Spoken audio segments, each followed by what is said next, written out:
Gardeners keep wasting one of the most powerful soil-building resources they have, and then wonder why their soil dries out, compacts, and underperforms year after year.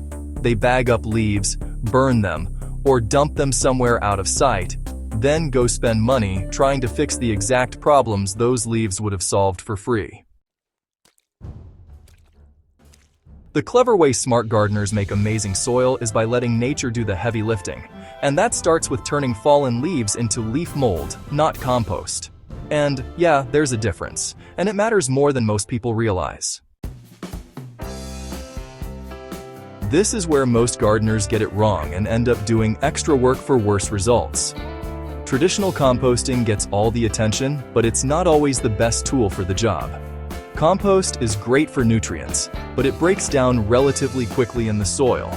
Leaf mold, on the other hand, is about structure, moisture retention, and long-term soil health. It's slower to make, but it delivers something compost can't: stable organic matter that transforms your soil over time. I've run side-by-side beds, one amended with compost, the other with leaf mold. The compost-fed bed greened up fast but dried out quicker and needed more frequent feeding.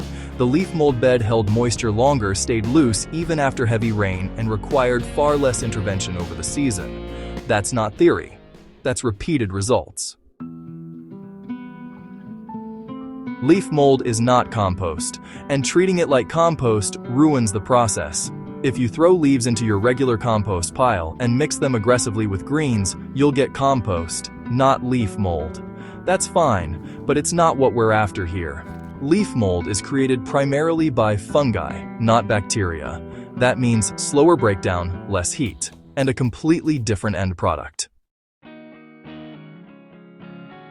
The goal is not speed at all costs. The goal is quality. When done right, leaf mold turns into a dark, crumbly material that holds up to 500% of its weight in water. That's not a gimmick number. You can test it yourself. In dry climates or raised beds where water management is everything, that alone is a game changer. Here's the simple way to set it up so it actually works. You don't need fancy bins or complicated systems. What matters is containment, moisture, and airflow. If you're working in a small backyard, a simple wire mesh cylinder about 1 meter wide and 1 meter tall works perfectly. Fill it with leaves, ideally shredded, because smaller pieces break down faster. If you don't have a shredder, just run a lawnmower over the pile a few times. As you fill it, lightly moisten the leaves, not soaking wet. Just damp enough that if you squeeze a handful, it feels like a wrung-out sponge. Too dry and decomposition stalls. Too wet and you get anaerobic rot instead of fungal breakdown. In raised beds, I've tested a different approach. Layering shredded leaves directly into empty beds at the end of the season, about 15 to 20 centimeters thick, then covering with a thin layer of soil or finished compost. By the next planting season, the bottom half has already started turning into leaf mold, and the soil structure improves dramatically. Hydroponic growers can even use leaf mold indirectly by incorporating it into seed-starting mixes or blending small amounts into coco coir systems to improve water retention and microbial diversity. It's not about replacing your medium, it's about enhancing it. If you want faster results, this is where you actually make a difference. Left alone, leaf mold can take 1 to 2 years. But with a few adjustments, you can cut that down to 6 to 9 months. Shredding is the biggest factor. Whole leaves mat together and slow everything down. Shredded leaves create air pockets and increase surface area for fungi. Moisture consistency is next. Check your pile every couple of weeks. If it dries out, lightly water it. If it's exposed to heavy rain, cover it loosely to prevent waterlogging. Turning is optional. Unlike compost, you don't need to turn it regularly. In fact, excessive turning can disrupt fungal networks. I usually turn mine once every couple of months just to redistribute moisture and speed things up slightly. Adding a small amount of finished compost or garden soil can inoculate the pile with beneficial organisms, but don't overdo it. A thin layer every 20 to 30 centimeters is enough. This is how you know it's ready, and most people harvest too early. Half-broken leaves are not leaf mold yet. That's the mistake. Finished leaf mold is dark brown to black, crumbly, and smells like forest soil. You shouldn't be able to recognize individual leaves anymore. If you still see structure, it needs more time. Using it too early won't harm your garden, but you won't get the full benefits either. Patience here pays off in real, measurable soil improvement. Here's how smart gardeners actually use it to get results. In vegetable beds, I apply a 2 to 5 centimeter layer of leaf mold as mulch.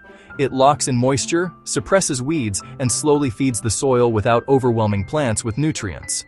When preparing new beds, I mix it into the top 10 to 15 centimeters of soil at about a 1:3 ratio, 1 part leaf mold to 3 parts native soil. In heavy clay, this dramatically improves drainage. In sandy soil, it does the opposite. It holds water where you need it.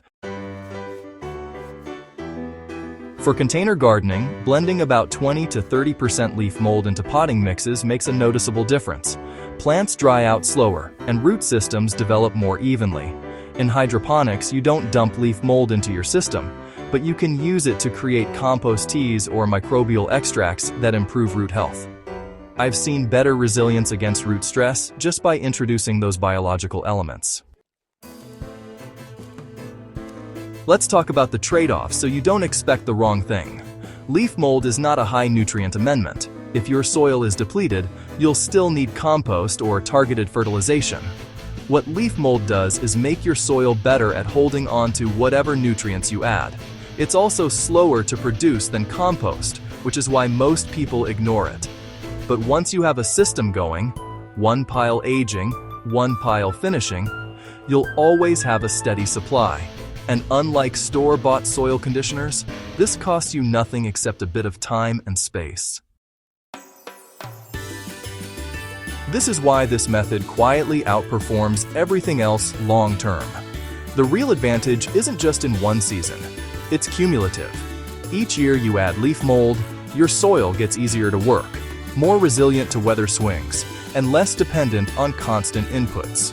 I've gone from watering raised beds every day in dry periods to every 3 days, just from consistent leaf mold use.